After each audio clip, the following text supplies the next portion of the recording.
नमस्कार। आज हम एक बहुत ही दिलचस्प और बड़े विषय पर बात करने वाले हैं। हम सीधे चलेंगे पश्चिम बंगाल, जहां विधानसभा चुनाव 2026 का दूसरा और बिल्कुल अंतिम चरण आज चल रहा है। सुबह 7 बजे से ही जो वोटिंग शुरू हुई है, सच मानिए ये सिर्फ एक चुनावी प्रक्रिया नहीं है, बल्कि एक पूरे राज्य के भविष्य का फैसला है। आज का दिन सच में हाई स्टेक्स वाला है, जहां दिग्गजों की किस्मत ईवीएम में कैद होने जा रही है। तो चलिए, बिना देरी किए इन जटिल सियासी आंकड़ों को थोड़ा आसान भाषा में डिकोड करते हैं, ताकि इस चुनाव की असली अहमियत समझ में आ सके। तो आज की चर्चा में हम मुख्य रूप से इन 4 पहलुओं पर नजर डालेंगे। पहला, चुनाव के आंकड़े और इसका विशाल पैमाना। दूसरा, कुछ बेहद दिलचस्प और प्रमुख मुकाबले। तीसरा, चुनाव की सुरक्षा व्यवस्था। और आखिर में राजनीतिक दलों का अंतिम जोर।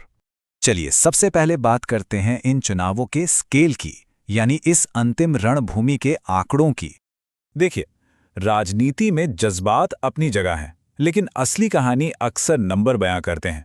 1400 से ज्यादा, जी हां, 1400 से अधिक उम्मीदवार आज मैदान में हैं। सोचकर देखिए, एक ही दिन में एक ही राज्य के अंदर इतने सारे कैंडिडेट्स की किस्मत आज दांव पर लगी है। सुबह 7 से शाम 6 बजे तक चलने वाली इस वोटिंग का पैमाना ही इसे इतना असाधारण और रोमांचक बनाता है। और अगर हम कुल 294 विधानसभा सीटों के गणित को समझे, तो आपको याद होगा कि 23 अप्रैल को पहले चरण में 152 सीटों पर वोट पड़े थे। वहां 92% से ज्यादा का जबरदस्त टर्नआउट रहा था। अब बची हैं ये 142 सीटें। यही वो नंबर है जो असल में गेम चेंजर साबित होने वाला है। आज शाम 6 बजे के बाद राज्य की सत्ता की चाबी किसके हाथ में होगी, ये इन्हीं 142 सीटों के नतीजे तय करेंगे। अब आंकड़ों से आगे बढ़कर आइए जरा उन दिग्गजों पर नजर डालते हैं जिनके बीच आज सीधी टक्कर है। अगर हम सबसे चर्चित चेहरे की बात करें, तो सबकी निगाहें सीधे भवानीपुर सीट पर जाकर टिक जाती हैं। ये मुकाबला वाकई बहुत दिलचस्प है। एक तरफ हैं टीएमसी प्रमुख और मुख्यमंत्री ममता बनर्जी, तो उनके ठीक सामने हैं भारतीय जनता पार्टी के कद्दावर नेता शुभेंदु अधिकारी। पूरे देश की नजरें इस बात पर हैं कि भवानीपुर आज किसे चुनता है। ये अब सिर्फ एक सीट की बात नहीं रह गई है, बल्कि साख की एक बहुत बड़ी लड़ाई बन चुकी है। और मुकाबला सिर्फ भवानीपुर तक सीमित नहीं है। कई और बड़े चेहरे भी आज जनता की अदालत में खड़े हैं। टीएमसी की ओर से फिराद हकीम, अरूप विश्वास और सुजीत बोस जैसे अनुभवी नेता मैदान में हैं।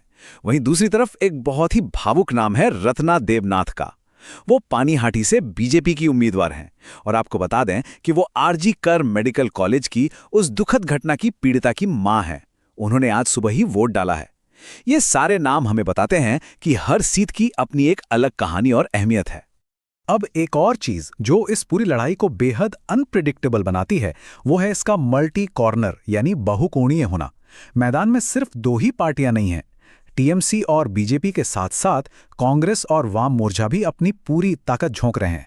जब 4 अलग अलग राजनीतिक धाराएं एक साथ चुनाव लड़ती हैं, तो वोटों का बंटवारा कैसे होगा, ये कोई भी पक्के तौर पर नहीं कह सकता। यही वजह है कि चुनावी विश्लेषक भी आज कोई ठोस भविष्यवाणी करने से बच रहे हैं।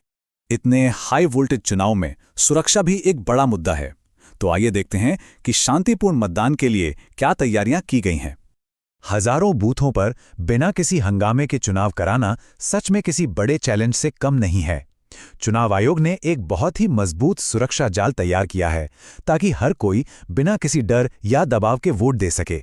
इसके लिए केंद्रीय सशस्त्र पुलिस बल यानी सीएपीएफ की हजारों कंपनियां तैनात की गई हैं। इसके साथ ही राज्य पुलिस का भारी बल भी मौजूद है। और तो और तकनीक का पूरा इस्तेमाल करते हुए संवेदनशील बूथों पर सीसीटीवी कैमरों से पैनी नजर रखी जा रही है। इन तैयारियों को लेकर प्रशासन कितना आश्वस्त है, ये राज्य के मुख्य चुनाव अधिकारी मनोज कुमार की बातों से साफ झलकता है। उन्होंने स्पष्ट कहा है, हमने बिना हिंसा वाले चुनाव के लिए सारी तैयारी कर ली है। सीएपीएफ बूथों पर तैनात हैं, सीसीटीवी लगे हैं और उन्हें टेस्ट किया जा चुका है। ये बयान अपने आप में एक कड़ा संदेश है कि चुनाव निष्पक्ष और सुरक्षित माहौल में हो रहे हैं। अब आखिर में बात करते हैं उस अंतिम जोर की, जो राजनीतिक दलों ने इस निर्णायक चरण के लिए लगाया है। दोनों ही तरफ से नेताओं ने पूरा जोर लगा दिया है।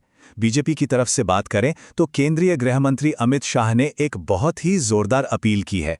उन्होंने कहा है कि बंगाल को भय, सिंडिकेट और भ्रष्टाचार से मुक्त करने के लिए और सोनार बांग्ला बनाने के लिए भारी संख्या में मतदान करें। प्रधानमंत्री मोदी ने भी ठीक इसी तरह मजबूत लोकतंत्र और विकास के लिए लोगों से रिकॉर्ड टर्नआउट का आग्रह किया है। वहीं दूसरी तरफ टीएमसी और उनके सहयोगियों का आत्मविश्वास भी बिल्कुल चरम पर है। बिहार के नेता प्रतिपक्ष तेजस्वी यादव का बयान ही देख लीजिए। उन्होंने साफ कहा है कि माहौल उत्साहपूर्ण है और लोग दीदी को फिर से सत्ता में लाना चाहते हैं। मुझे पूरा भरोसा है कि टीएमसी चुनाव जीतेगी।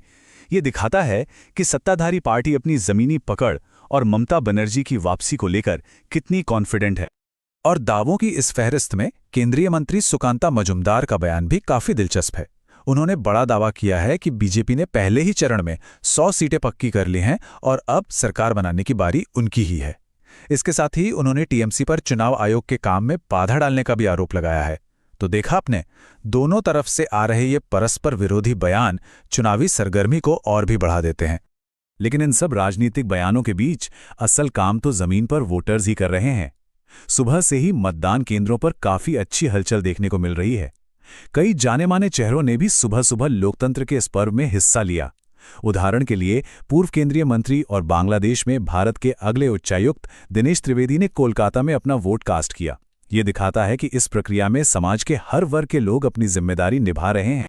तो कुल मिला के बात यह है कि आज शाम 6 बजे के बाद सारी रैलियां, सारे दावे और वादे शांत हो जाएंगे। 294 सीटों वाली पश्चिम बंगाल विधानसभा का जो पूरा दारोमदार है वो आज की इन 142 सीटों के नतीजों पर टिका है। भारी सुरक्षा, दिग्गज नेताओं की प्रतिष्ठा और करोड़ों मतदाताओं की उम्मीदें आज ईवीएम में बंद हो रही हैं। बड़ा सवाल यही है, जब ईवीएम खुलेंगी तो पश्चिम बंगाल का जनादेश आखिर किसे मिलेगा? क्या सत्ता उसी तरह बनी रहेगी या फिर राज्य एक नया सवेरा देखेगा? यह सच में बेहद रोमांचक होने वाला है। इस विश्लेषण में हमारे साथ जुड़ने के लिए आपका बहुत बहुत शुक्रिया। जुड़े रहिए और हमेशा जागरूक बने रहिए।